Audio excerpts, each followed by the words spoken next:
The morning Callie Brennan stood in front of a locked vault door beneath a frozen Vermont manor, her hands trembling around a flashlight that barely cut the darkness. She could still hear her husband's voice echoing in her memory. Jonah always said the best things in life were a little bit dangerous. She'd laughed at him, then called him reckless, kissed him to make him stop talking. 3 weeks earlier, she'd had exactly $1,143 in her bank account, and a daughter who asked every night when the hunger would stop.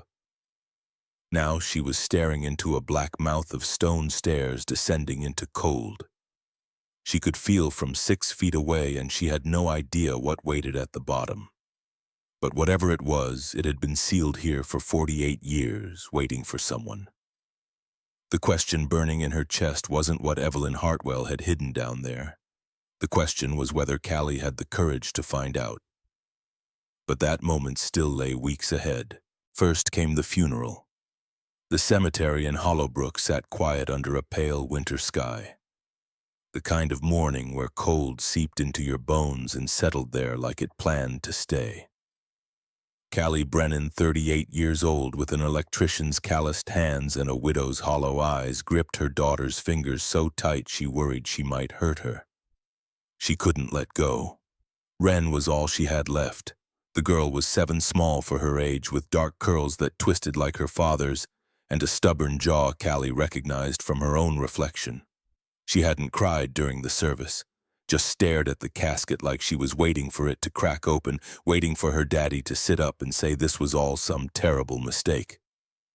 Callie wished she could tell her it was, but Jonah wasn't coming back. The cancer had taken him slowly, piece by piece, over 14 months of hospital rooms that smelled like bleach and despair, insurance companies that found new ways to say no, sleepless nights spent bargaining with a God who seemed to have stopped listening. Now he was gone, and Callie was 38 years old, broken and completely alone. She remembered the phone calls she'd made in those final weeks. Desperate calls, humble calls she'd never thought she'd have to make. Her older sister Vivian first. Vivian, who owned a day spa in Burlington, who drove a Lexus and took vacations to places with names Callie couldn't pronounce. The phone had rung 4 times before Vivian picked up, and Callie could hear the sound of running water, the clink of wine glasses, laughter in the background.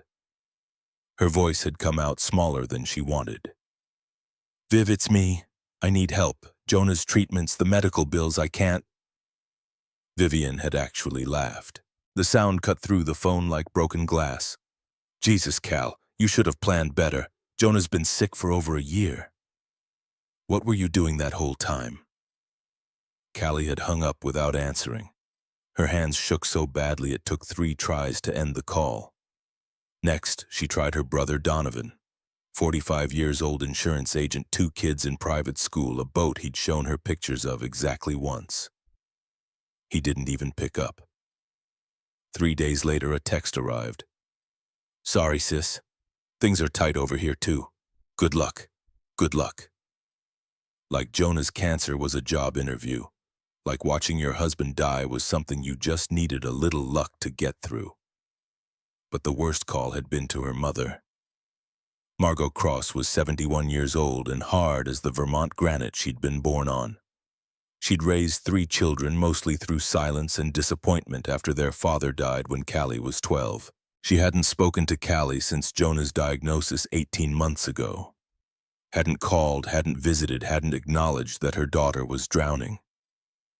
When Callie finally worked up the courage to dial, Margot's response had been flat, emotionless. "You know I can't handle that kind of thing.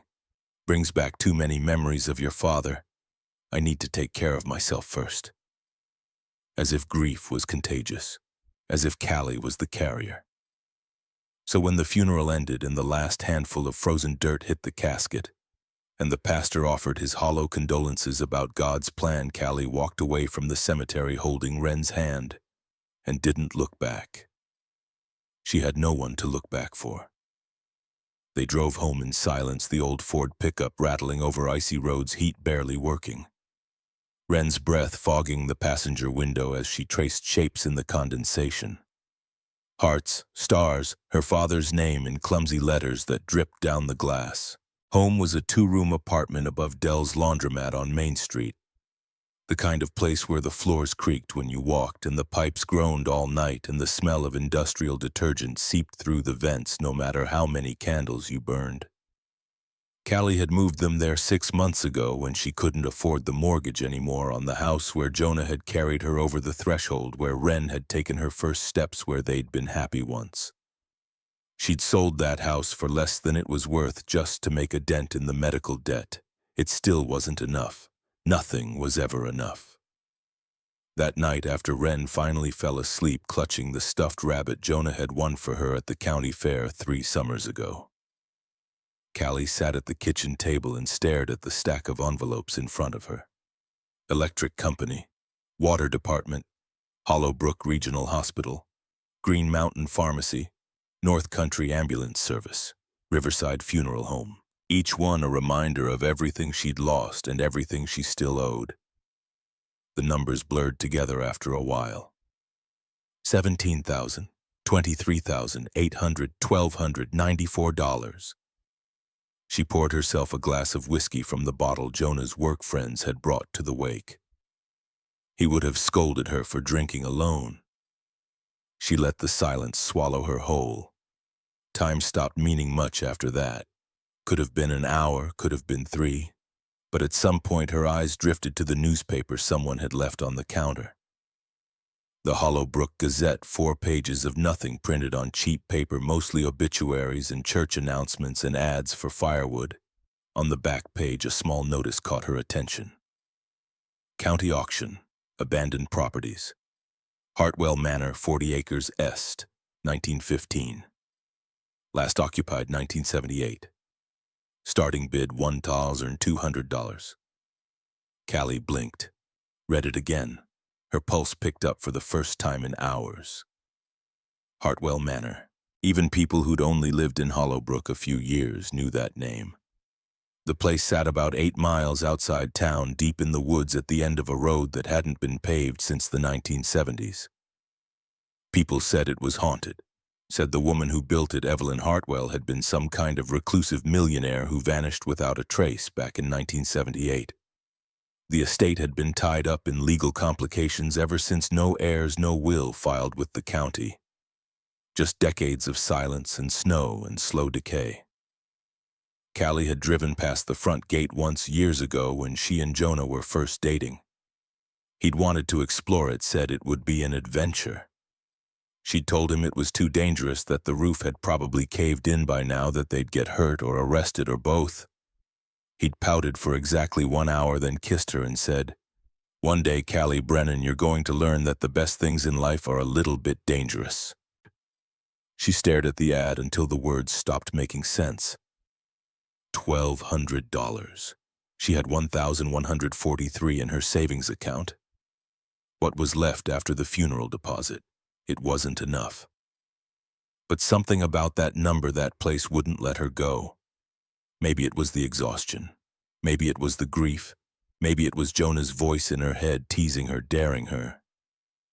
Or maybe it was something she couldn't name, something that felt almost like fate reaching out its hand.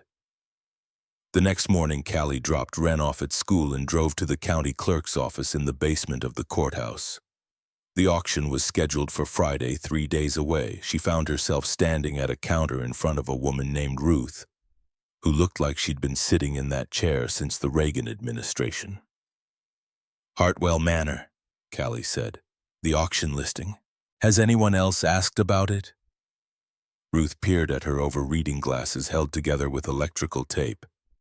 "Honey, that place has been on our books for almost 50 years. Nobody wants it. Nobody's ever wanted it. You'd be the first person to even ask about it since I started working here in '86. What kind of condition is it in?"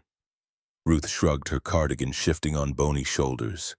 "Couldn't tell you. County hasn't sent anyone out there in decades. Too far, too cold, too much paperwork. All I know is the structure's still standing. Power and water got shut off in '79. Everything else is a mystery." A mystery. Callie had never been the type to chase mysteries. She was an electrician, someone who liked things she could measure and fix and understand. Voltage and current and resistance, problems with solutions. But something about this felt different, felt necessary in a way she couldn't explain. She thanked Ruth and walked out into the cold Vermont morning, her breath hanging in the air like a question she didn't know how to answer. That night, she sat Wren down at the kitchen table and told her about the house. She didn't call it a manor, didn't want to build expectations they couldn't meet, just said there was an old place outside of town, big and empty, and Mommy was thinking about buying it, maybe fixing it up, maybe making it their home. Wren's eyes went wide. Like a castle. Callie smiled for the first time in weeks. Maybe something like that. But it's going to need a lot of work, a lot, and it might be cold for a while, and lonely. Wren thought about this for a moment. Then she looked up with those dark eyes that were so much like Jonah's it made Callie's chest physically ache. Mommy, we're already cold and we're already lonely. At least a castle would be ours. Callie didn't have an answer for that. What could you say to a 7-year-old who'd just summarized your entire existence in 2 sentences? Friday morning came faster than Callie expected.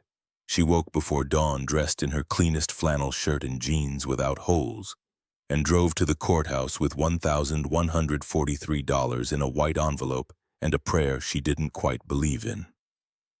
The auction room was nearly empty.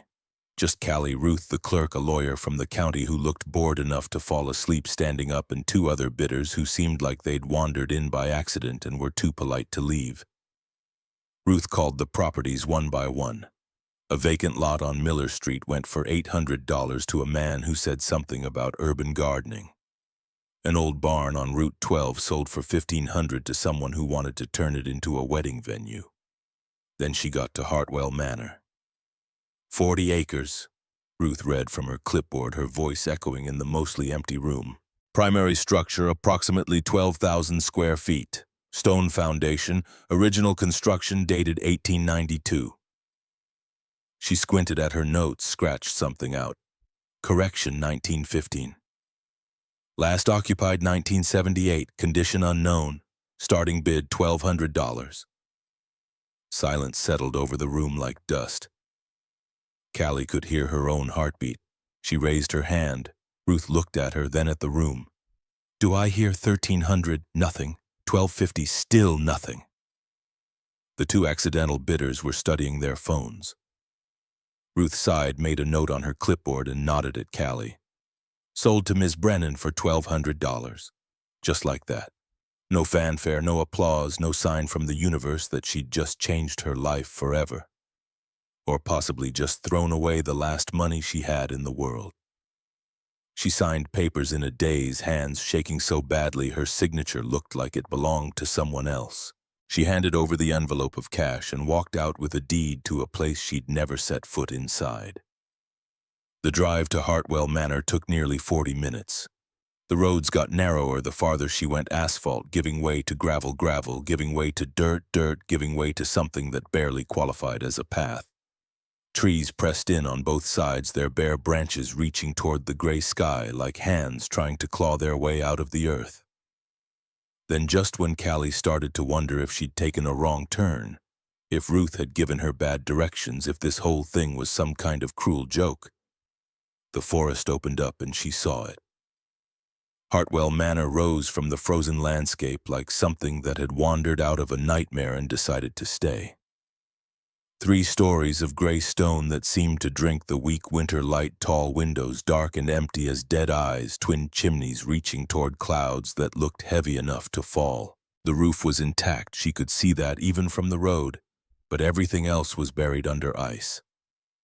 Frost covered the walls like a second skin grown over decades. Icicles hung from the eaves, some of them 6 feet long, thick as a man's arm. The whole place looked frozen in time, trapped in a winter that had lasted half a century. Callie pulled the truck up to the front gate, which hung open on rusted hinges that screamed when the wind moved them. She stepped out into cold that hit her like a physical blow. Her boots crunched on frozen ground. Her breath came out in thick white clouds that dispersed too slowly. For a long moment, she just stood there, staring at the house that was somehow now hers, legally and completely and terrifyingly hers. What did I just do? She whispered to no one. But there was no turning back. She'd spent her last dollar on this. There was only forward now, whatever that meant. She walked up the cracked stone path past a fountain that had become a solid block of ice, past hedges that had grown wild and tangled and then died until she reached the front door. Massive oak black iron hardware, a knocker shaped like a lion's head.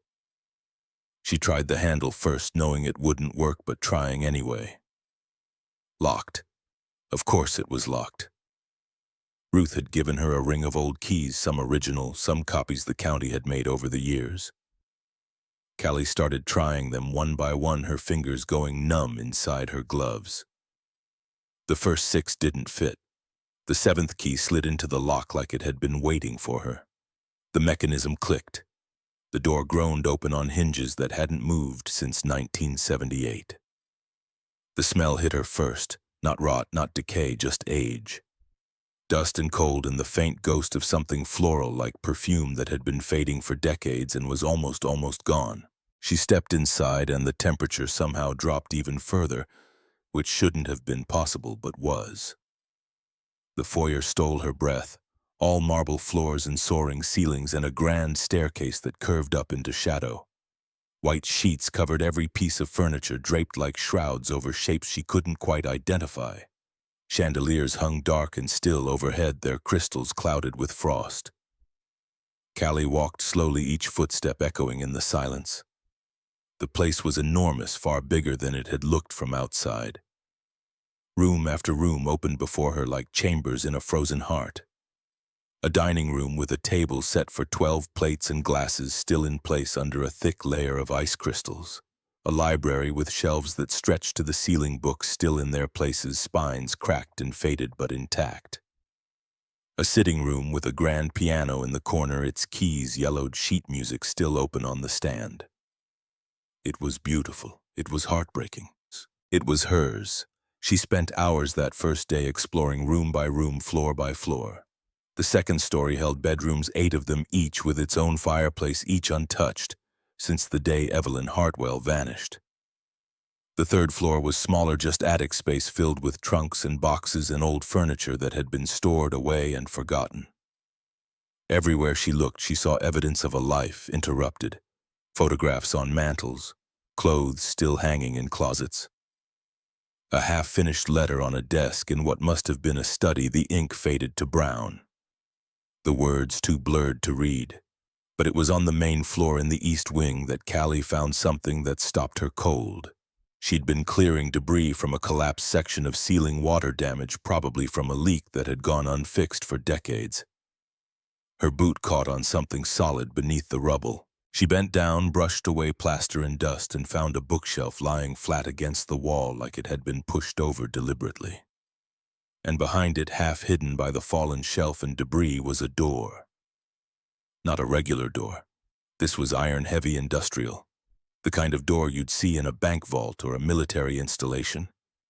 It was covered in frost, the metal so cold it burned when she touched it with her bare hand, and it was sealed with 3 massive locks, each one rusted but solid. Callie's heart began to pound. She'd renovated old houses before, back when she had a business, back when Jonah was alive.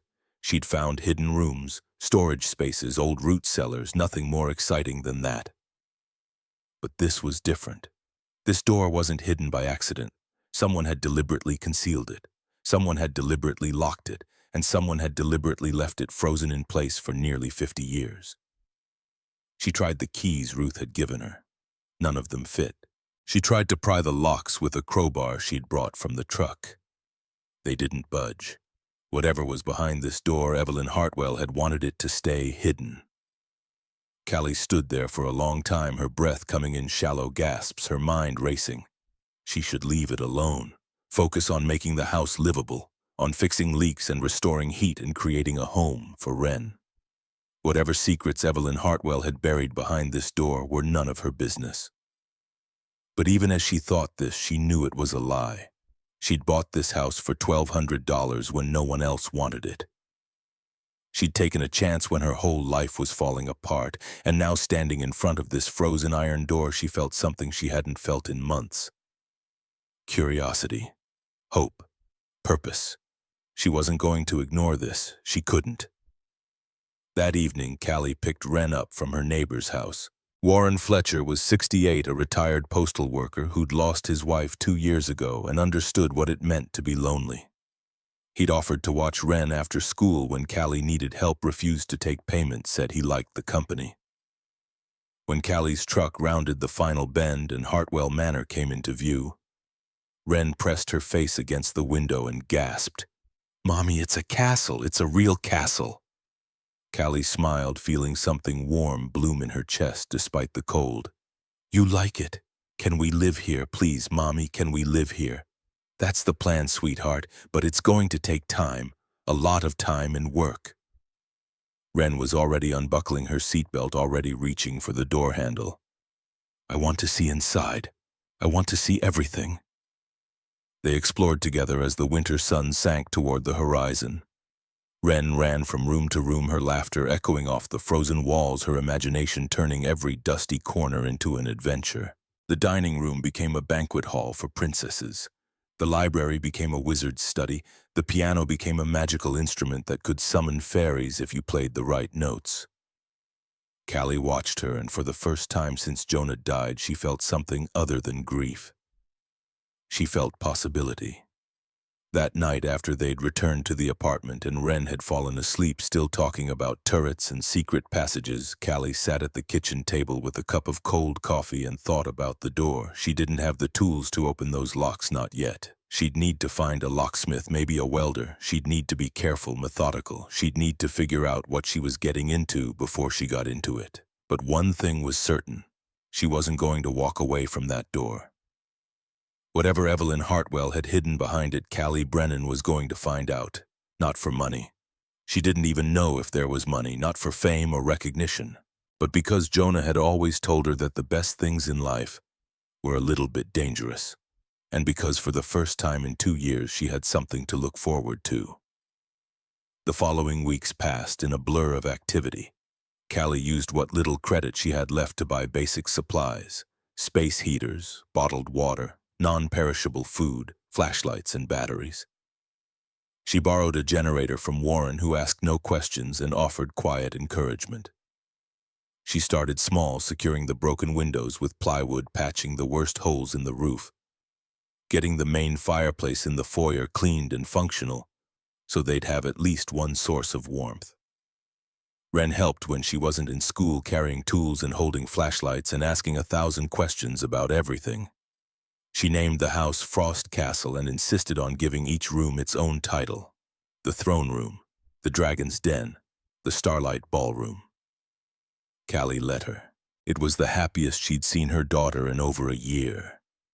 But every night after Wren was asleep, Callie found herself standing in front of that iron door. She'd cleared away the rest of the debris by now, revealing its full frame.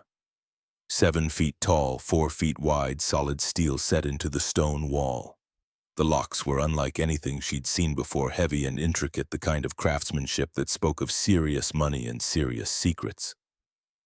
She called 3 locksmiths in the area. 2 refused to come out that far in winter. The third, an old man named Silas, who worked out of a shed behind his house, said he'd take a look if Callie could wait until the roads cleared. So Callie waited. And while she waited, she researched. The Hollowbrook Library had a small local history section tucked in a corner that smelled like mildew and old paper. Callie spent hours there poring over newspaper archives and county records, trying to piece together the story of Evelyn Hartwell. What she found was sparse but intriguing. Evelyn had been born in 1891, the only daughter of a railroad magnate who'd made his fortune during the Gilded Age. She'd inherited the family wealth at 24 after both parents died in a boating accident in 1914. Some of the older articles hinted darkly that the accident wasn't entirely accidental, though no charges were ever filed. She'd built Hartwell Manor in 1915, just after taking control of the estate, and had lived there alone for 63 years. Rarely seen in town, never married, no children. The newspaper articles painted a picture of someone who valued privacy above all else. She'd paid her taxes on time, donated to local charities anonymously, and employed a small staff who were famously tight-lipped about their employer. Then in November of 1978, Evelyn Hartwell simply disappeared. No note, no explanation, no forwarding address. Her staff arrived one morning to find the house empty, every door locked, every window latched. The police investigated for months but found nothing. No body, no crime scene, no evidence of foul play. Evelyn Hartwell, at 87 years old, had simply ceased to exist. The estate had been tied up in probate ever since. With no will and no heirs, the county had eventually claimed the property for back taxes, but no one had ever tried to sell it until now. Too much paperwork, Ruth had said. Too many legal complications. And maybe, Callie thought, too many ghosts. 3 weeks after buying the manor, the roads finally cleared enough for Silas to make the trip. He arrived in an ancient pickup truck that looked older than he did, a tall man with weathered skin and hands like leather. He took one look at the iron door and let out a low whistle. Military grade. Custom made, too. Whoever installed this didn't want anyone getting through. Callie felt her stomach tighten. Can you open it? Silas considered the question for a long moment. Then he set down his bag and cracked his knuckles. Miss, I've been picking locks for 53 years. Ain't found one yet that could keep me out, but this is going to take time, and it ain't going to be cheap. Callie thought of her empty bank account, her maxed-out credit cards, her mounting pile of debt. Then she thought of Wren running through the halls laughing for the first time since her father died. Do it, whatever it costs. Silas worked for 6 hours. Callie watched, handing him tools when asked, keeping a fire going in the nearest room so they wouldn't freeze. The old man muttered to himself as he worked, a constant stream of observations and complaints that Callie found strangely comforting. This here's a ward lock. Haven't seen one of these since my grandfather's day. Whoever made this knew exactly what they were doing. The sun was setting when the final lock clicked open. Silas stepped back, wiping sweat from his forehead despite the cold, and gestured toward the door. She's all yours. Whatever's in there, I hope it's worth it. Callie paid him in cash, the last of her emergency fund money she'd been saving for Wren's school supplies. She walked Silas to his truck. When his taillights disappeared down the frozen road, she stood alone in the gathering darkness, staring at the manor's silhouette against the winter sky. Then she went back inside. Wren was staying with Warren tonight. Callie had wanted to be alone for this, whatever this turned out to be. She grabbed her flashlight, her crowbar, a bottle of water. She walked through the frozen halls until she reached the east wing. The iron door stood before her, finally unlocked after nearly 50 years. Callie took a deep breath, then another. Her hand trembled when she reached for the handle. The metal was so cold it burned, but she didn't let go. She pulled. The door swung open with a groan of hinges that hadn't moved in half a century. Behind it was darkness. Complete, absolute darkness that seemed to swallow her flashlight beam whole. And stairs. Stone steps leading down, down, down into the frozen earth beneath Hartwell Manor. Callie stood at the threshold, her heart pounding so hard she could hear it in her ears. She thought of Jonah, of the way he used to laugh at her caution, the way he'd squeeze her hand and lead her into situations she never would have chosen on her own. She thought of Wren waiting for her to build a castle. She thought of Evelyn Hartwell, a lonely woman who had hidden something in this frozen darkness and then vanished without a trace. Then Callie Brennan took her first step down into the unknown.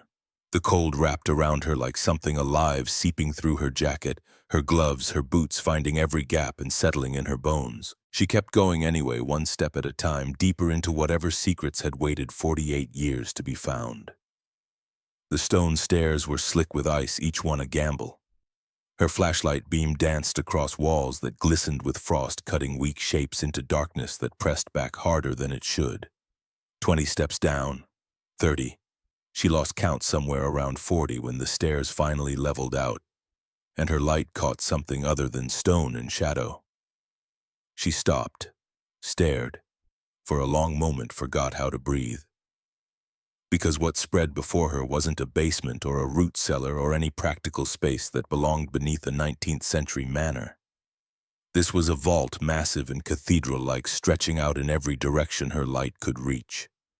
The stone walls were lined with shelves and alcoves and display cases that gleamed faintly, catching her flashlight beam and throwing it back in fractured pieces. And everywhere she looked, absolutely everywhere, there was treasure. Callie took a step forward, then another, her boots echoing on the stone floor. The air down here felt different. Still cold, colder than upstairs somehow, but also dry and still. Preserved, like the inside of a time capsule that had been sealed for half a century and was only now finally being opened. Her flashlight swept across the nearest wall and landed on a painting. Even someone who knew nothing about art could tell this wasn't some amateur's weekend project. The brushwork was bold, the colors vivid despite decades of darkness. A portrait of a woman with sad eyes and flowers woven through her hair. The frame alone looked worth more than everything Callie owned, and next to it hung another painting, and another, and another. She counted 12 on that wall before giving up and moving deeper into the vault. The next section held display cases filled with jewelry that caught her light and scattered it like captive fire. Necklaces dripping with diamonds, rings set with stones the size of her thumbnail, bracelets that looked heavy enough to need both hands to lift. Callie pressed her palm against one of the glass cases, half expecting her hand to pass through, like this was all some elaborate hallucination brought on by grief and exhaustion, and too many nights without sleep. But the glass was real, cold and solid under her shaking fingers. Which meant everything else was real too. She found the gold next, actual gold bars stacked neatly on reinforced shelves like bricks waiting to build something impossible. She picked one up, needed both hands for the weight of it. Heavy, solid, real. The bar was stamped with numbers and letters she didn't understand. Codes that probably meant something to someone but not to her. She set it down carefully, her hands trembling now. Her whole body trembling. There were dozens of bars, maybe hundreds, all arranged with the same meticulous care as everything else in this frozen vault. Callie kept walking, her breath coming faster, her heart hammering against her ribs like it was trying to escape. The vault continued through stone archways, each new space holding its own category of impossible things. One room contained rare books and manuscripts, their leather covers cracked with age but preserved by the relentless cold. Another held antique furniture that looked like it belonged behind velvet ropes in a museum somewhere. A third room was filled with clocks, dozens of them. Grandfather clocks and mantel clocks and pocket watches, all stopped at different times, all silent as tombs. But it was the final room that made Callie's knees buckle. She had to grab the doorframe to keep from falling when her flashlight revealed what lay beneath the heavy canvas tarps. Cars. Vintage automobiles, at least a dozen of them, arranged in neat rows like sleeping giants waiting to wake. She pulled back the first tarp with hands that wouldn't stop shaking and found herself staring at a gleaming chrome beast with curves that belonged in a different era entirely. The next tarp revealed a car with distinctive gull-wing doors still intact. The one after that, a long, elegant machine that looked like it cost more than most houses. She moved down the row in a daze. Each car was pristine, untouched by time, preserved in perfect condition, by the same impossible cold that had kept everything else frozen. These weren't just vehicles, they were pieces of history, the kind of machines that appeared in museums and auction catalogs with prices that made headlines. And they were all here, hidden beneath a frozen manor in rural Vermont, waiting. Callie sank down onto the stone floor, her back against the wheel of one of the cars, and tried to remember how to breathe. She'd come down here expecting what, an old wine cellar maybe. Some forgotten storage space filled with moth-eaten furniture and boxes of worthless junk. She hadn't expected this. No one could have expected this. She sat there for a long time, the flashlight resting in her lap, darkness pressing in from all sides. Her mind kept trying to calculate the value of what surrounded her, but the numbers were too big. They didn't fit inside her head, didn't fit inside anyone's head. Eventually, the cold drove her to her feet. She needed to keep moving or she'd freeze down here, become part of the collection herself. She swept her flashlight across the room one more time, memorizing the shapes of the cars beneath their protective covers, and that's when she noticed the desk. It sat in the corner of the final chamber, nearly hidden in shadow. A heavy oak desk with brass fixtures and a leather chair pulled up to its edge. Unlike everything else in the vault, the desk wasn't covered. It looked like someone had been sitting there recently, like they'd just stepped away for a moment and would return any second. Callie approached slowly, almost reverently. Papers were scattered across the surface, letters, receipts, what looked like inventory lists written in careful cursive, and in the center of it all, a leather-bound journal, its cover worn smooth by decades of handling. She picked it up, felt its weight in her hands. The leather was cold but soft, preserved by the same conditions that had kept everything else intact. She opened it to the first page, and her breath caught in her throat. The personal record of Evelyn Hartwell, begun this 12th day of March, 1952. Callie's hands trembled as she flipped forward, scanning entries, trying to understand. The handwriting was neat at first, precise and controlled. But as the years progressed, it grew shakier, more erratic. The entries became longer, more personal. Evelyn Hartwell had poured her entire life into these pages. Her thoughts, her fears, her regrets, her desperate, fading hopes. Callie read, standing there in the frozen darkness, her flashlight the only source of light in a tomb that had been sealed for nearly 50 years. And slowly, entry by entry, the story of the woman who built this vault began to take shape. Evelyn had been born into wealth, but never into love. Her parents were cold, distant figures who treated her more like an investment than a daughter. When they died in that boating accident, the journal confirmed what the old newspapers had only hinted at. Though Evelyn never explicitly admitted wrongdoing, the guilt bled through every line she wrote about them. She'd inherited a fortune and a profound emptiness that no amount of money could fill. She tried anyway. Traveled the world collecting beautiful things, art and jewelry and cars and anything else that caught her eye. Built the manor as a monument to her isolation, a place where she could surround herself with objects, since people had proven so unreliable. But the objects weren't enough. Nothing was ever enough. She wrote about loneliness in terms that made Callie's chest ache, about lying awake at night in a house full of priceless treasures and feeling utterly worthless. She wrote about the staff who worked for her, how she kept them at arm's length because she was afraid they would betray her like everyone else had. She wrote about the few attempts she made at connection. A woman she almost proposed to in 1961, a business partner she almost trusted in 1967, and how fear had sabotaged each one. Then in the later entries she wrote about the vault. I have decided to seal everything away. Not because I no longer value these things, but because I have come to understand that their value was always an illusion. Beauty cannot warm you. Gold cannot hold you. Art cannot love you back. I spent my life accumulating treasures because I was afraid to accumulate people. Now I am 86 years old, alone in a house full of wonders, and I have never felt poorer. Callie had to stop reading. Her eyes were burning, and not just from the cold. She knew this feeling. Had lived this feeling, the endless accumulation of things that were supposed to matter but somehow never did. The desperate attempt to fill a void that only grew larger with each passing day. The loneliness that sat in your chest like a stone, cold and heavy and permanent. She flipped to the final pages. The handwriting here was almost illegible, the words shaky and faded. I am leaving, not dying. I have already done that slowly over the course of my wasted life. But leaving, walking away from this monument to my failures. Perhaps I will find peace somewhere else. Perhaps not. But I cannot stay here any longer, surrounded by beauty I can no longer see and value I can no longer feel. If you are reading this, then you have found my vault. You have stood where I stood and seen what I spent a lifetime collecting.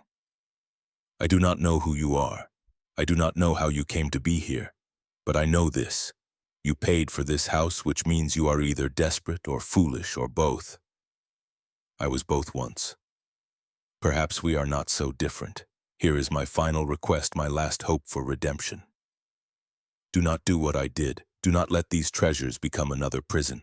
Do not seal yourself away from the world because you are afraid of being hurt. Use what I have left to build something beautiful. Not a collection, not a monument. Something alive, something warm, something that can love you back. I could not do this. Perhaps you can. Perhaps you will do what I could not. The entry ended there. No signature, no date. Just those final words hanging in the frozen air like a prayer offered to whoever might be listening. Callie closed the journal and pressed it against her chest. Tears were streaming down her face now, freezing on her cheeks before they could fall. She wasn't crying for Evelyn Hartwell. Not exactly. She was crying for both of them. Two women separated by decades but connected by the same desperate loneliness. The same fear of connection. The same hollow ache that no amount of treasure could fill. She thought of Jonah, his laugh, his warmth, the way he used to wrap his arms around her from behind while she was working and whisper that she was enough, that she would always be enough. She thought of how empty the world had felt since he died, how she'd been slowly sealing herself away just like Evelyn, building walls around her heart to protect it from further pain. And she thought of Wren, her daughter, her reason, the one light left in her life.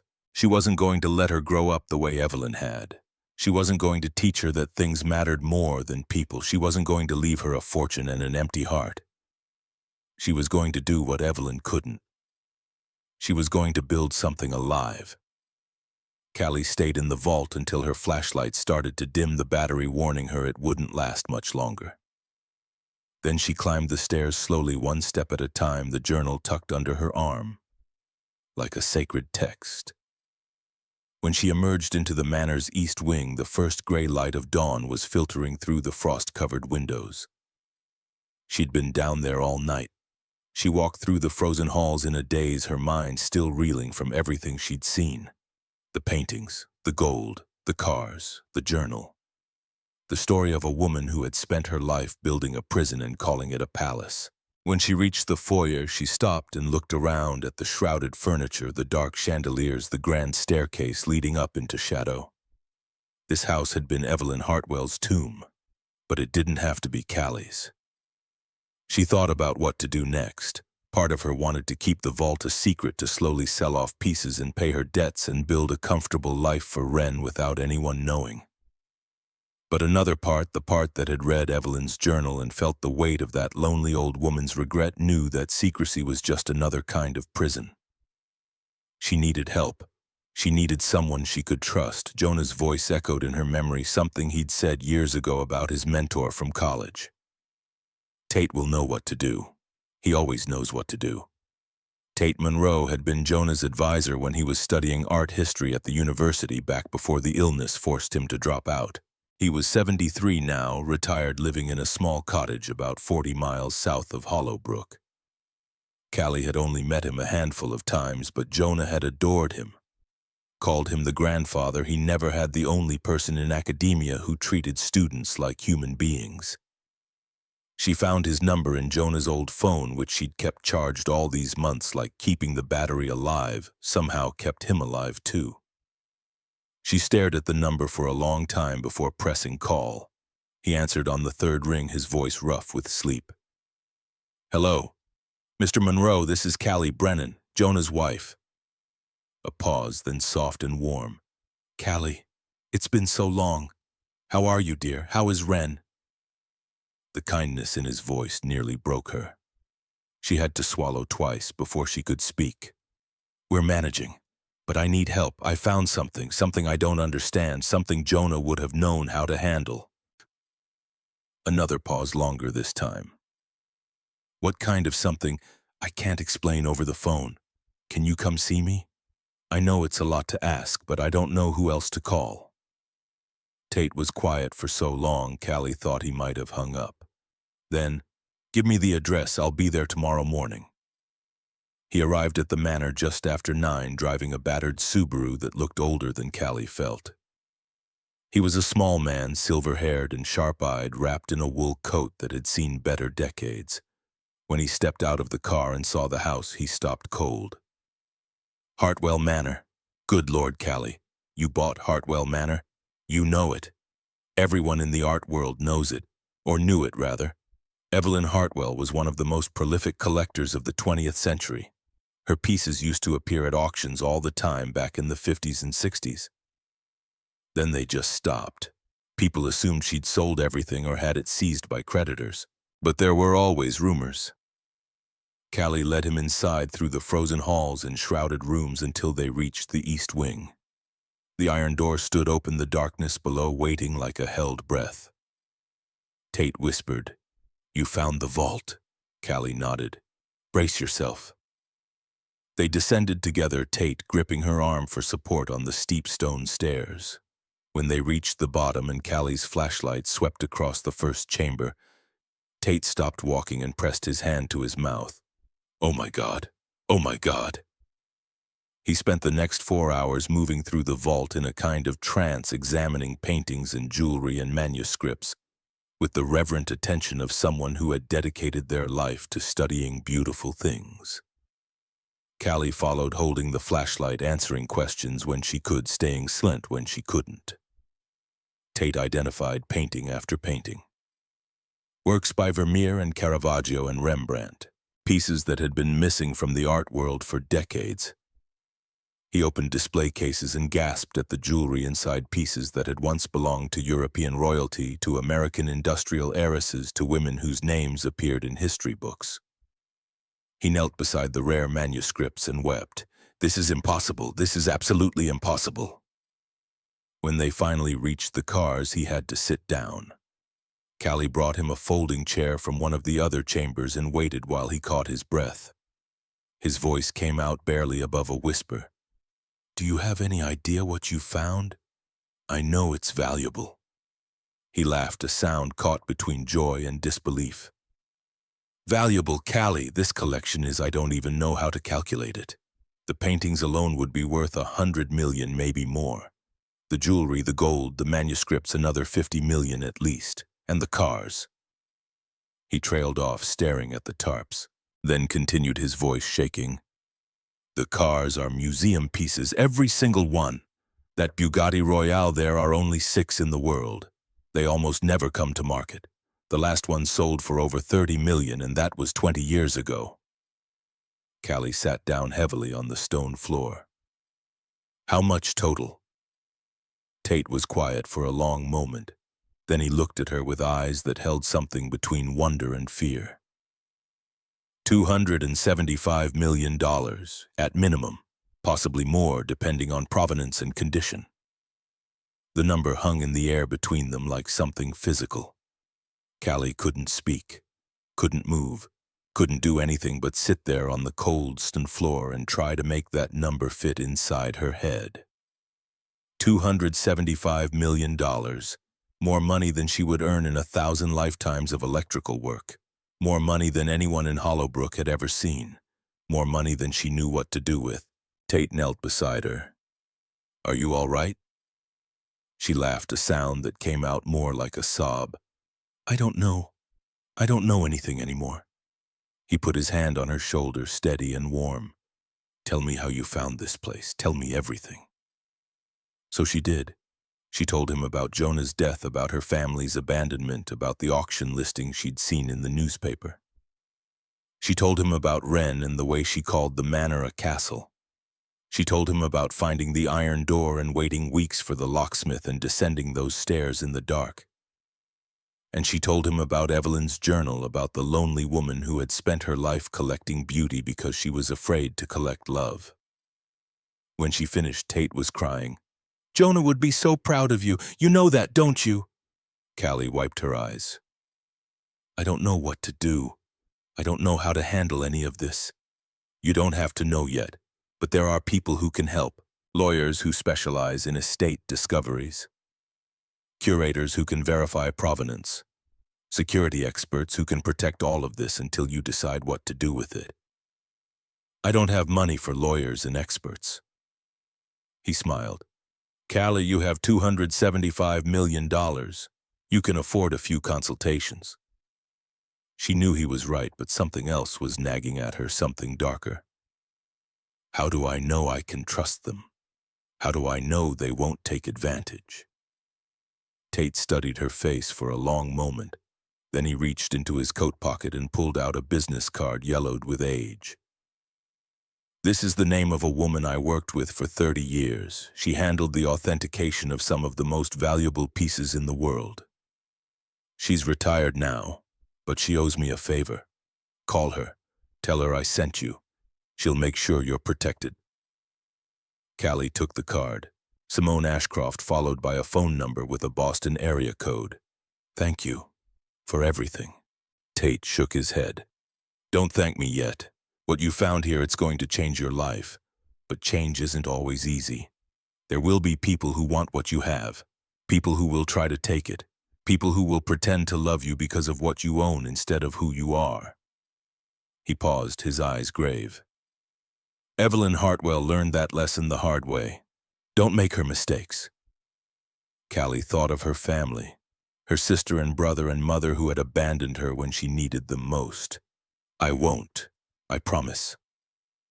The next few days passed in a blur. Callie called Simone Ashcroft, who turned out to be a crisp, no-nonsense woman in her 80s with a voice like gravel and a mind like a steel trap. She agreed to fly out the following week to examine the collection and connect Callie with the right people. Lawyers, security consultants, tax experts, the whole alphabet soup of professionals needed to handle a discovery of this magnitude. "You're going to want to keep this quiet," Simone advised during their first phone call. "At least until we have a full inventory and a legal framework in place. News travels fast in certain circles and there are vultures everywhere." Callie agreed. The last thing she wanted was attention. She just wanted to figure out what to do with this fortune in a way that would honor Evelyn's final wish. To build something alive, something warm, something that could love her back. But secrets have a way of slipping through cracks. And in a small town like Hollowbrook, cracks were everywhere. It started with Warren Fletcher.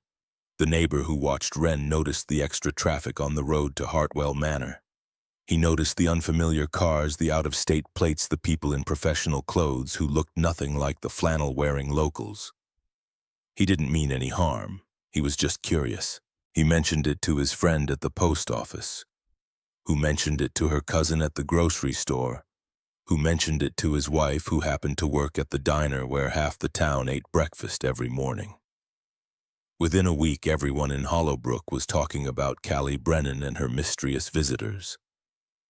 Rumors spread like wildfire on dry grass. Some said she'd found gold, others said she'd found bodies. A few creative souls claimed she'd discovered proof of government conspiracies hidden beneath the manor's foundations. Callie tried to ignore it. She focused on Wren, on the work that still needed to be done, to make the manor livable, on the endless paperwork and phone calls that came with managing an impossible secret. But the whispers followed her everywhere, into town, into the hardware store, into the gas station where she filled up her truck every week. And then 2 weeks after Tate's visit, her phone rang with a number she didn't recognize. She almost didn't answer, but something made her press the green button, some instinct she couldn't name. The voice on the other end was warm and familiar and made her blood run cold. "Callie, little sister, it's been too long." Vivian, her older sister, the one who had laughed when Callie asked for help with Jonah's medical bills, the one who hadn't shown up to the funeral, the one who hadn't called or written or acknowledged Callie's existence in over 2 years. "Vivian, what do you want?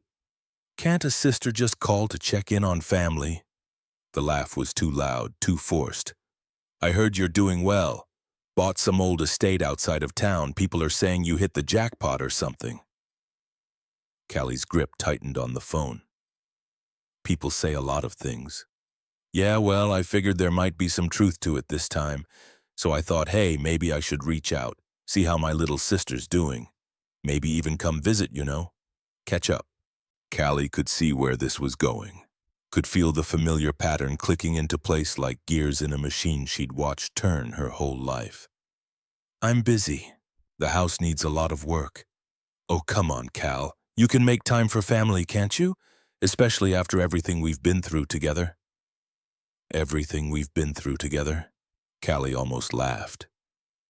What they'd been through together was Vivian making fun of her for choosing electrical work instead of college, Vivian borrowing money and never paying it back, Vivian showing up drunk to Jonah's birthday party and insulting the food Callie had spent all day cooking, Vivian disappearing whenever things got hard and reappearing whenever she smelled opportunity. "I'll think about it." "Great, that's great. I'll call again soon. Maybe Donovan and Mom can come too, you know. Make it a real reunion." The line went dead before Callie could respond. She stood there in the frozen foyer of Hartwell Manor, phone pressed against her ear, listening to nothing. The weight of what was coming settled over her like a second winter, cold and heavy and inescapable. Her family had abandoned her when she was drowning. Now that she was rising, they wanted back in. But Callie Brennan was not the same woman she'd been 2 years ago. Grief had stripped her down to her foundations. Loss had rebuilt her stronger. And a dying woman's journal had shown her what happened when you let fear and bitterness hollow you out from the inside. She wasn't going to let that happen. Not to herself, not to Wren. They came anyway 3 days later. It was Saturday morning just before 9 when Callie heard the crunch of tires on frozen gravel. She was in what would eventually be the kitchen trying to get the ancient stove to cooperate. Wren was playing with her dolls in the next room. Callie looked out the window and felt her stomach drop. 3 vehicles were pulling up the long driveway. Vivian's black SUV, Donovan's silver sedan, and their mother's old Buick, dented and mud-splattered, looking as worn out as the woman who drove it. Callie stepped onto the front porch, her breath hanging in the air, and watched them approach. Vivian got out first, 52 years old and thick around the middle, wearing the same smug smile Callie remembered from childhood. Donovan followed, thinner and more nervous, his eyes already darting around the property like he was calculating its value. And then Margot emerged from the Buick, 71 years old, but still carrying herself like the woman who had raised 3 children with swoons and disappointment. Vivian called out, spreading her arms wide as she approached. "Look at this place. You really did hit the jackpot, didn't you? What are you doing here? We came to see family, what we can't visit. You didn't visit when Jonah was dying. You didn't visit when I couldn't pay rent. You didn't visit when Wren was asking where her grandmother was." Margot's face hardened. "Don't start with that. You know I don't handle that kind of thing well." That kind of thing. Callie felt something crack inside her. "My husband died, your son-in-law, the father of your granddaughter, and you called it that kind of thing." Donovan stepped forward, trying to play peacemaker like he always did. "Look, Callie, we know things got difficult, but we're here now, right? Trying to make it right." "Mommy!" Wren's voice came from behind her. Callie turned to see her daughter standing in the doorway, clutching her stuffed rabbit, looking at the strangers with wide, uncertain eyes. "Who are they?" Callie's heart shattered. Her daughter didn't recognize her own aunt and uncle, her own grandmother. They were strangers to her, and they had made themselves that way. Vivian seized on the moment. "Hey there, Wren. Remember me, Aunt Viv? I used to." "She doesn't remember you." Callie cut her off. "Because you haven't been around. None of you have." Margot took a step forward, her voice dropping into the low, dangerous tone Callie remembered from childhood. "Now you listen to me. We're your family, blood, and family has rights. We should have been told about whatever you found here. We should have been included." "Included?" Callie descended the porch steps, slowly placing herself between her family and her daughter. "You want to talk about being included? Where were you when I was working double shifts to pay Jonah's medical bills? Where were you when I was selling our house just to cover the funeral costs? Where were you when I was sitting in that apartment alone trying to explain to a 5-year-old why Daddy wasn't coming home?" Donovan looked away. Vivian's jaw tightened. Margot just stared, unmoved. Callie's voice rose, something breaking free that had been locked down for 2 years. "You don't get to waltz back in now. You don't get to claim any part of what I've built here. You abandoned me. You abandoned Wren. You're not family. You're just strangers who happen to share my blood." Vivian's composure finally cracked. You self-righteous little, do you have any idea how hard things have been for us too? The economy tanked. Donovan lost his job. Mom's been living on Social Security for years, and now you're sitting on God knows how much money and you want to lecture us about family. I didn't ask for this. I didn't plan for this.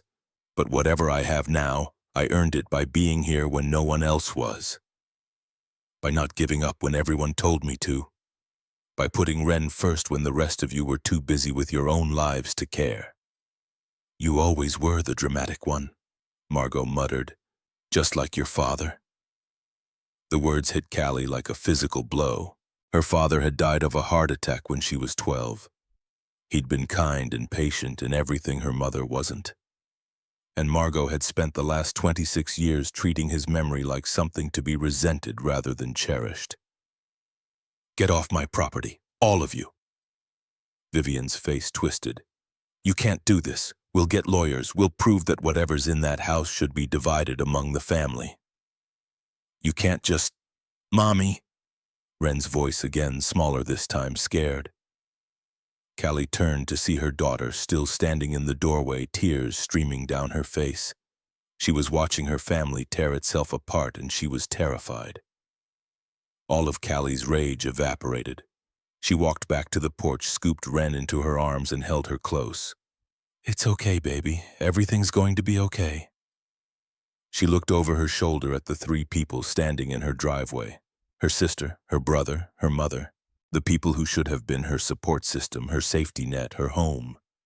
They looked small now, small and petty and sad. Leave, and don't come back. They stood there for a long moment, uncertainty flickering across their faces. Then Vivian turned and stalked back to her SUV. Donovan followed, shoulders slumped.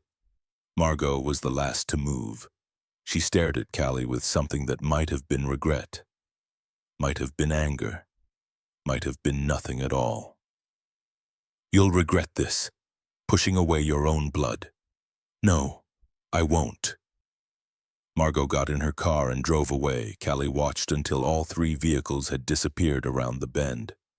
Then she carried Ren inside, sat down in front of the fireplace they'd finally gotten working, and let her daughter cry against her chest until she fell asleep. The fallout came faster than Callie expected. Within a week, she received a letter from a law firm in Burlington. Vivian had actually done it. She'd hired a lawyer. The letter claimed that Hartwell Manor and its contents should be considered a family inheritance, and that Callie's siblings and mother were entitled to an equal share of whatever had been discovered on the property. Callie read the letter twice, hands shaking with something that wasn't quite anger and wasn't quite fear. Then she said it and called Simone Ashcroft. The elderly woman's voice crackled through the phone, sharp as broken glass. It's nonsense, complete nonsense. The property was sold at a county auction. You purchased it legally with your own money. There's no inheritance claim because you're not related to Evelyn Hartwell in any way. But they're saying because I'm family, I should share whatever I found. That's not how the law works, dear. What you found in that house belongs to you, period. They can make all the noise they want, but they don't have a case. Callie exhaled slowly, some of the tension leaving her shoulders. So what do? You hire your own lawyer, someone local who knows the county courts. I can recommend a few names, and you document everything. The purchase, the discovery, the inventory. We're already doing most of that for the authentication process anyway. This is just insurance. Callie thanked her and hung up. She sat in the cold manor watching winter light fade through windows that still needed proper covering and felt the weight of it all pressing down. She'd wanted a home for Ren, a fresh start, a chance to build something after losing everything. Instead, she'd found herself at the center of a family war, a legal battle, and a secret worth more than most people could imagine. But she wasn't going to let it break her. She'd survived Jonah's death. She'd survived her family's betrayal. She'd survived 2 years of grinding poverty and grinding grief. She could survive this too. The town's reaction proved more complicated.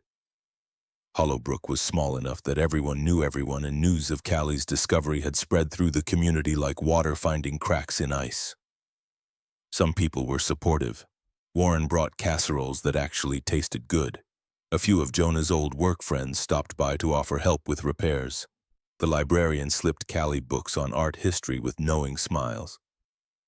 But others were suspicious, jealous, resentful. She heard the whispers when she walked down Main Street, saw the sidelong glances at the grocery store, felt the temperature drop whenever she entered the diner. "Must be nice," someone muttered loud enough for her to hear. "Finding millions just sitting in your basement while the rest of us work for a living." Callie didn't respond. What was there to say? She had worked for a living her entire adult life. Her hands were still calloused from years of electrical work. Her back still ached from crawling through attics and pulling wire. The treasure she'd found hadn't erased any of that, hadn't brought Jonah back, hadn't healed the wounds her family had inflicted. It had just given her options she never expected to have. Vivian's legal threat fizzled out within 2 weeks. Her lawyer took one look at the case and advised her to drop it. There was no claim to make. The property had been purchased legally. The contents belonged to Callie. End of story. Callie heard through the grapevine that Vivian was furious that she'd accused the lawyer of being incompetent, that she'd even threatened to represent herself and take the case all the way to the Supreme Court if necessary. But Vivian didn't know how to file a lawsuit, didn't know how to navigate the legal system without someone to do it for her. And in the end, her rage burned itself out like a fire with nothing left to consume. Margot called once more 3 weeks after the confrontation. Callie almost didn't answer, but something made her pick up. Some need to know if her mother was capable of genuine apology. Margot's voice came through smaller than Callie had ever heard it. "I've been thinking about what you said, about not being there when you needed me." Callie waited, saying nothing. "Your father, when he died, it broke something in me, something I never fixed. And when Jonah got sick, when I saw you going through the same thing I went through, I couldn't face it. I ran away. I know that now. Knowing it doesn't change anything. No, it doesn't." Her mother's breath shuddered through the phone. "I'm not asking for forgiveness. I don't deserve it. I just wanted you to know I'm sorry for all of it, for the mother I wasn't." Callie closed her eyes. She thought of all the years of distance, all the missed birthdays and empty chairs at school events, all the moments when a mother's presence might have made a difference. She thought of Wren, who deserved better than this legacy of abandonment and regret. "Goodbye, Mom." She hung up before Margot could respond. It wasn't forgiveness, it wasn't reconciliation. But it was something. A door closing quietly instead of slamming. A chapter ending with a period instead of an exclamation point. Maybe that was enough. Spring came slowly to Vermont that year. The ice retreated inch by inch, revealing the bones of the land beneath. Brown grass, bare trees, the first tentative shoots of green pushing through frozen earth. Callie watched the transformation through the manor's tall windows and felt something similar happening inside herself. The Hartwell House of Second Chances was taking shape. She'd decided on the name during a conversation with Wren one evening in early March. They were sitting in front of the fireplace, which had become their gathering place as Callie slowly made more of the manor habitable. "What are you going to call it, Mommy, the house?" "I don't know yet, sweetheart. What do you think we should call it?" Wren scrunched up her face, thinking hard. Then her eyes lit up with an idea that seemed to come from somewhere deeper than a 7-year-old should have access to. The Hartwell House of Second Chances, because everyone deserves a second chance. That's what you always say. Callie's throat tightened. She pulled Wren into a hug and held her there, feeling her small heart beat against her chest. "That's exactly right, baby. That's exactly what we'll call it." The work began in earnest once the worst of winter passed. Contractors arrived to begin renovations on the ground floor, preparing gallery spaces and accessibility features for future visitors. A team from the State Historical Society came to document the collection, their cameras flashing in rooms that hadn't seen light in decades. Tate connected Callie with curators from museums across the country, all of them eager to help catalog and authenticate Evelyn's treasures. And through it all, Wren remained Callie's compass. She helped design the children's wing where young visitors could learn about art and history through hands-on activities. She chose colors for the walls, soft blues and warm golds that reminded Callie of summer skies. She even wrote the welcome message that would greet every guest, her careful second-grade handwriting declaring, "Welcome to our castle. We hope you find something wonderful." Callie framed it herself and hung it by the front door right where everyone would see it first thing. But the path wasn't smooth. The second year brought challenges Callie hadn't anticipated. A burst pipe flooded part of the east wing in January, damaging 2 paintings before they could be moved to safety. The restoration cost $35,000 money that had to come from selling one of the smaller pieces in the collection. Callie spent a week sick with worry that she was destroying Evelyn's legacy, until Simone reminded her that Evelyn herself had wanted the collection to be used, not preserved in amber forever. A winter storm in February knocked out power for 6 days and nearly compromised the climate-controlled environment of the vault. Callie had to hire emergency generators at enormous expense, then slept in the vault for 3 nights straight to monitor the temperature gauges wrapped in sleeping bags and winter coats, refusing to let 48 years of preservation be undone on her watch. There were protesters too. A small group showed up one weekend in late March carrying signs that read, "Treasures belong in real museums and amateurs shouldn't handle priceless art." They weren't wrong exactly. Callie wasn't a trained curator or a professional conservator. She was an electrician who'd stumbled into something far beyond her expertise. But she was learning. She was being careful. And she was doing her best to honor both Evelyn's wishes and the integrity of the collection. One of the protesters, a young man with round glasses and a superiority complex, shouted at her, "You're just lucky you know. You don't deserve this. You don't know anything about art preservation." Callie had looked at him for a long moment, then replied quietly, "You're right. I don't. But I'm learning from people who do. And at least I'm trying to share this with everyone instead of hiding it away where only experts can see it." The protesters left after a few hours, but the encounter stayed with Callie, a reminder that no matter what she did, someone would always think she was doing it wrong. Tate marveled at her resilience during one of his regular visits. They were sitting in what had become the Manor's office, reviewing authentication reports and discussing security upgrades. Most people would have crumbled by now. All this pressure, all these challenges, you just keep going. Callie shrugged. "I've had practice. That's not what I mean. I mean, you don't just survive, you grow. Every obstacle seems to make you stronger, more focused, clearer about what matters." Callie thought about that for a long moment. "When Jonah was dying, I learned that the worst thing in the world isn't pain. It's helplessness, not being able to do anything to change what's happening." She looked around at the manor, at the half-finished galleries, at the photographs on the walls showing the progress they'd made. All of this is the opposite of helplessness. This is action. This is choice. This is building something instead of watching something fall apart. Tate smiled. "Evelyn would have liked you. I think she would have liked anyone who tried to understand her. That's all she really wanted, to be understood." The breakthrough came in an unexpected form during the 18th month of renovation. A curator from Italy was visiting to examine some of the Renaissance paintings when she recognized a small landscape that had been catalogued as a minor work by an unknown artist.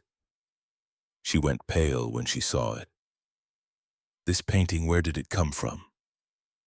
Callie checked the records Evelyn had meticulously kept, purchased from a dealer in Paris in 1952.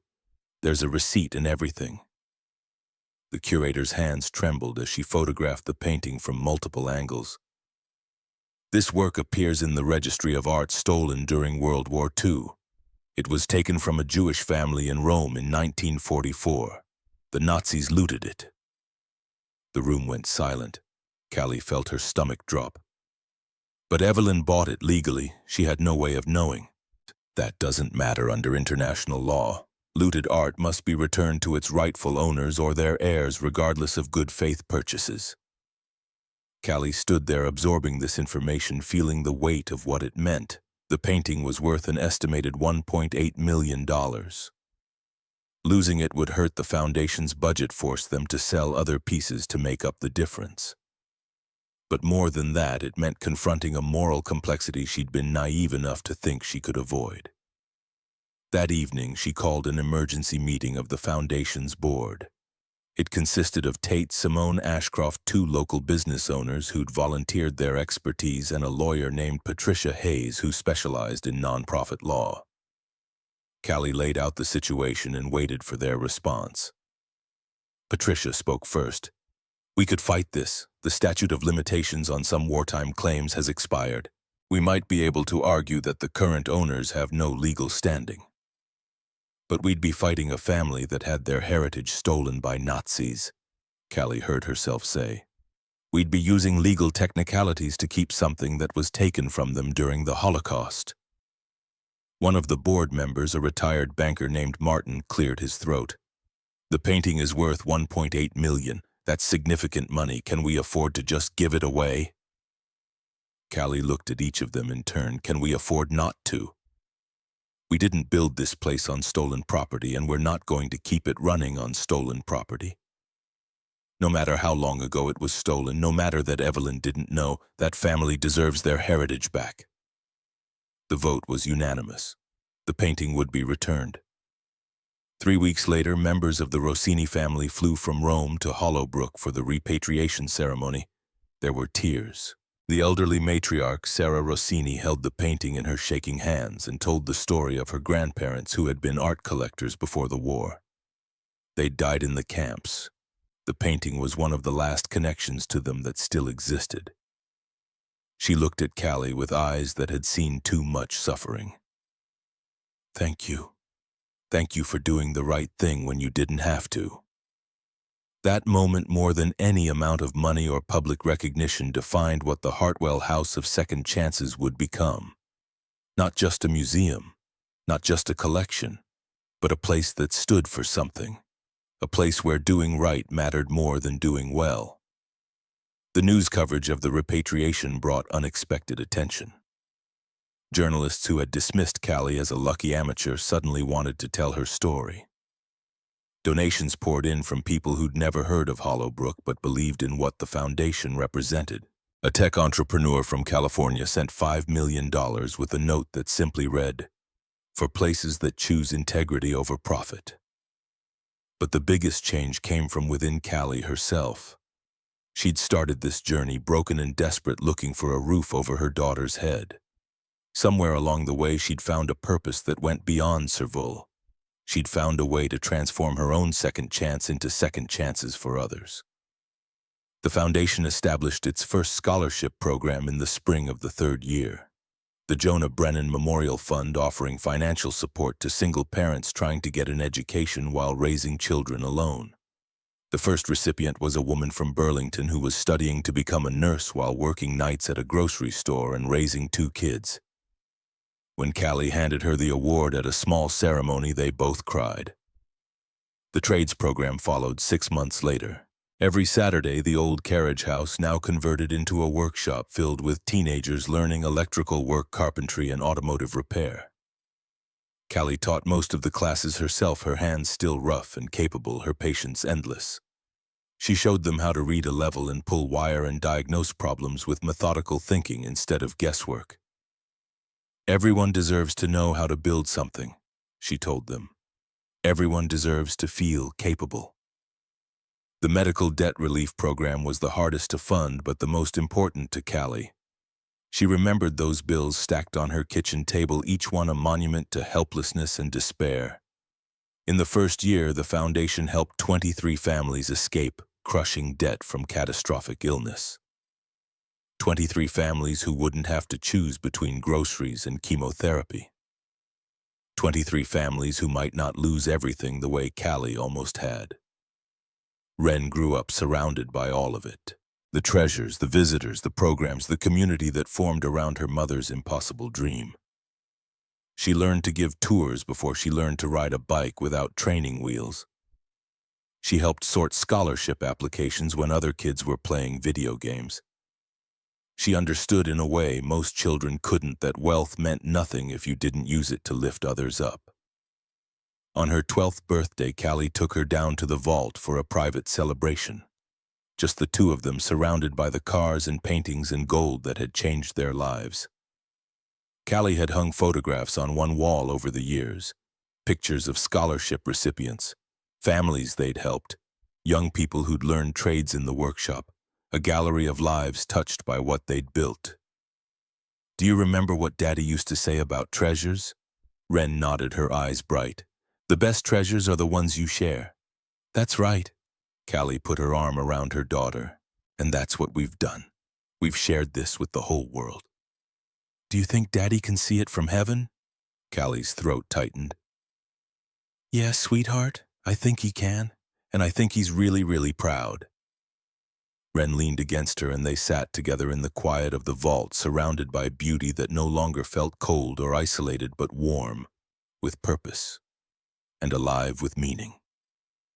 The 5th anniversary of the foundation's opening arrived on a clear spring morning. Over 1,500 people gathered on the manor's grounds, more than had attended the first opening. Wren sat in the front row, now 12 years old and poised beyond her years. Next to her sat Tate, who at 78 still served as the foundation's chief advisor. Simone Ashcroft, now 92 and frail but sharp as ever, occupied a wheelchair near the front. Warren Fletcher was there, beaming with pride at what his former neighbor had accomplished. And in the back, arriving late and trying to remain unnoticed, was a tall woman in her 60s who looked remarkably like the portraits of Evelyn Hartwell that hung in the manor's entrance hall. Callie stood at the podium and looked out at the crowd, at all these people who had become part of something larger than any of them. Her hands still trembled when she had to speak in public. That never went away, but she'd learned that courage wasn't the absence of fear. It was doing the thing anyway. Her voice carried across the gathered crowd. 5 years ago, I was an electrician and a widow with $1,143 to my name and a daughter who deserved better than what I could give her. I bought this house for $1,200 because I was desperate and foolish and had nothing left to lose." Soft laughter rippled through the crowd. Callie smiled.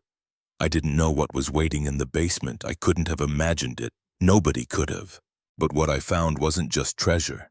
It was responsibility. It was purpose. It was a chance to do something that mattered." She paused, gathering her thoughts. Evelyn Hartwell spent her entire life collecting beautiful things. She had more wealth than most people can imagine, but she died alone in an empty house surrounded by beauty she couldn't enjoy because she had no one to share it with. And in her final journal entry, she wrote something that changed my life. Callie pulled the worn leather journal from her jacket pocket. She'd carried it every day for 5 years. She wrote, "Use what I have left to build something alive, something warm, something that can love you back." Her voice strengthened. "That's what we've tried to do here. Not just preserve a collection, but create a community. Not just display wealth, but share it. Not just honor one woman's legacy, but build a new one together."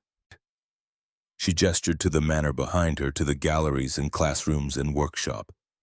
"The Hartwell House of Second Chances isn't about me. It's about all of us. Every volunteer who gave their time, every donor who gave their money, every visitor who walked through these doors and left feeling a little less alone, every family we've helped through our programs, every young person who learned that the best treasures are the ones you share." The statistics scrolled through Callie's mind as she spoke. 150,000 visitors over 5 years, 287 scholarships totaling nearly $6 million, 940 people trained in trades with 82% finding employment, 156 families freed from medical debt, $275 million transformed into hope for thousands of people who needed it most. She looked at Wren one more time. 5 years ago, I thought I had nothing. No family, no future, no reason to hope. But I was wrong. I had my daughter. I had the memory of a good man who taught me that the best things in life are a little bit dangerous. And I had the chance to do something that mattered. That's all any of us really have. The people we love, the memories we carry, and the chance to make a difference while we're here. The applause started slowly, then built to something that shook the windows of the old manor. Wren ran to her and threw her arms around her mother's waist. Callie held her there, feeling her daughter's heart beating strong and sure, and thought about how far they'd come from that apartment above the laundromat where everything had seemed impossible. After the ceremony, as the crowd dispersed and the caterers cleaned up, a woman approached Callie with hesitant steps. She was tall and elegant, with silver hair and eyes that held decades of complicated history. "Ms. Brennan, my name is Evelyn Hartwell IV. I'm the great-niece of the woman who built this house." Callie's breath caught. "I didn't know there were any surviving relatives." "There aren't many. My grandfather was Evelyn's younger brother, Charles. They had a falling out in 1947 and never reconciled. He moved to California, changed his name, and never spoke about his family again. I only discovered my connection to Evelyn last year, while going through old documents after my mother passed away." "Why are you here?" Evelyn Force smiled, and for a moment Callie could see the resemblance to the portraits upstairs. "Because I've spent the past year researching what you've done with her legacy. I've read every article, watched every interview, studied every program you've established. And I wanted to say thank you." She reached into her bag and pulled out a small leather box. "This belonged to my great-aunt. My grandfather kept it his entire life, even though they never reconciled. I found it among his things." She opened the box to reveal a pocket watch, old and worn, with the Hartwell family crest engraved on the back. "I think it should be here with the rest of Evelyn's legacy." Callie stared at the watch, then at the woman offering it. "I don't understand. Why would you give this up?" "Because you're doing what our family never could. You're honoring her. You're sharing what she built. You're making sure she didn't die forgotten." Evelyn IV pressed the watch into Callie's hands. "That's worth more than any inheritance." Callie looked down at the pocket watch, feeling its weight, its history, its meaning. "Would you like to see the collection? The real collection, not just what's on public display?" Evelyn Forth's eyes widened. "You would show me? I think your great-aunt would want you to see it." They walked through the galleries together, Tate trailing behind, and Callie showed her everything. The paintings, the jewelry, the manuscripts, the cars. The vault beneath the East Wing, preserved now with modern climate control, but still maintaining its cathedral-like quality. And she showed her the journal, the words of a lonely woman who had spent her life collecting beauty because she was afraid to collect love. Evelyn IV wept when she read the final entry. She stood in that vault surrounded by more wealth than most people could imagine and cried for an aunt she'd never known. She was so alone. All those years, all that beauty, and no one to share it with. Callie nodded. "That's why I'm doing this. So her loneliness means something, so her story doesn't end with her dying alone in an empty house." Evelyn IV wiped her eyes and straightened her shoulders. "What can I do to help?" Callie smiled. "How do you feel about serving on the Foundation's board?" That evening, after the crowds had gone and the caterers had packed up and Wren had fallen asleep on the couch in the library, Callie walked through the manor alone. She traced the same path she'd walked 5 years ago when this place was frozen and dark and full of secrets. Now it was alive, warm, full of light and purpose, and the echoes of thousands of footsteps that had passed through, each one leaving the place a little bit changed. She descended the stone stairs to the vault one final time that night. The cars gleamed under their protective covers. The paintings hung on climate-controlled walls. The gold sat in its reinforced cases, worth a fortune, but no longer the point of anything. Callie pulled out Evelyn's journal and added one final entry in her own handwriting, a response written 5 years late to a woman she'd never met but understood better than almost anyone alive. "You asked me to build something alive, something warm, something that could love me back. I hope I have. I hope you can see what we've made here. I hope you know that your loneliness wasn't wasted. It led to this. It led to connection and community and hope. It led to a daughter who believes in kindness and a town that believes in second chances. You were never truly alone, Evelyn. You were just waiting. waiting for someone to find you, waiting for someone to understand. I found you. I understand. And I will carry your story forward for as long as I live. Your friend, Callie Brennan. She closed the journal and placed it back in the desk drawer next to the pocket watch Evelyn Lefort had given her. Then she climbed the stairs, turned off the lights, and went to carry her sleeping daughter to bed. Outside, stars burned bright over Hollowbrook, Vermont. The manor stood against the sky, its windows glowing softly, its doors closed but never locked. And somewhere in the earth below, the treasures waited. Not for a collector, not for a buyer, not for an heir, for the next person who needed to believe that broken things could be made whole, that lonely hearts could find connection, that second chances were always possible no matter how far you'd fallen or how long you'd been alone. Anyone could rebuild from nothing if they were brave enough to start and kind enough to share what they found along the way.